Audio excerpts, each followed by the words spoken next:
सालों पहले वरुण पर्वत के पास एक राज्य बसा हुआ था। उस राज्य में एक बड़ा सा सांप मंदविष भी रहता था। बूढ़ा होने की वजह से वह आसानी से अपना शिकार ढूंढ नहीं पाता था। एक दिन उसने तरकीब सोची। वो तुरंत मेंढकों से भरे हुए एक तालाब के पास पहुंच गया। वहां वह दुखी सा होकर एक पत्थर के ऊपर बैठ गया।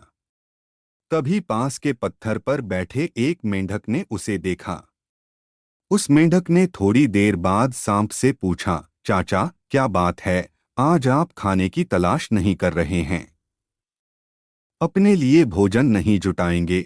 इतना सुनते ही सांप ने रोनी सी सूरत बनाकर मेंढक को कहानी सुनाई। सांप ने कहा, मैं आज भोजन की तलाश में किसी मेंढक के पीछे पीछे जा रहा था। अचानक से मेंढक ब्राह्मणों के झुंड में जाकर छुप गया।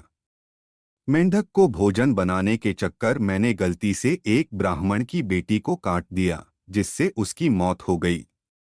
इससे नाराज होकर ब्राह्मण ने मुझे श्राप दे दिया। उन्होंने मुझे श्राप देते हुए कहा कि तुझे अपना पेट भरने के लिए मेंढकों की सवारी बनना पड़ेगा। इसी वजह से मैं इस तालाब के पास आया हूँ।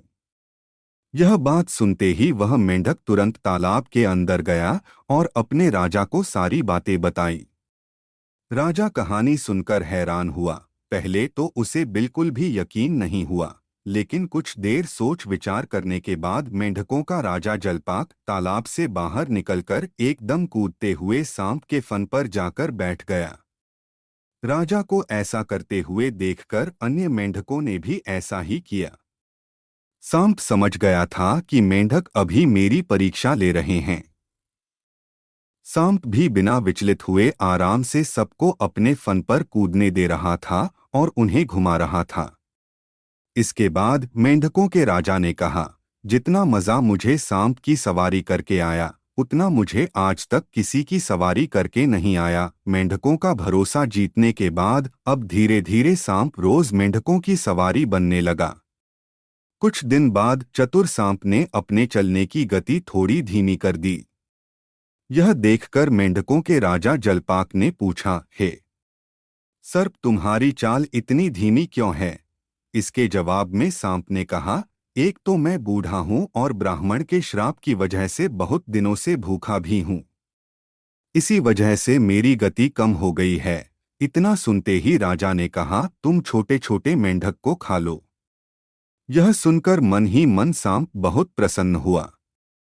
उसने कहा, राजन, मुझे ब्राह्मण का श्राप है। मैं मेंढक खा नहीं सकता हूँ, लेकिन अगर आप कहते हैं तो मैं खा लेता हूँ। ऐसा करते करते वह रोज छोटे छोटे मेंढक खाने लगा और वह तंदुरुस्त हो गया। अब सांप को रोज बिना किसी मेहनत के खाना मिल रहा था। सांप काफी प्रसन्न था। मेंढक सांप की चाल अब तक नहीं समझ पाए थे। मेंढक के राजा को भी सांप की इस साजिश की भनक नहीं लगी। होते होते एक दिन सांप ने मेंढक के राजा जलपाक को भी खा लिया और तालाब में रहने वाले सारे मेंढकों के वंश का नाश कर दिया।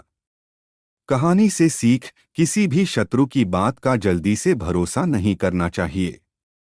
इससे खुद की और अपने लोगों की हानि होना निश्चित है।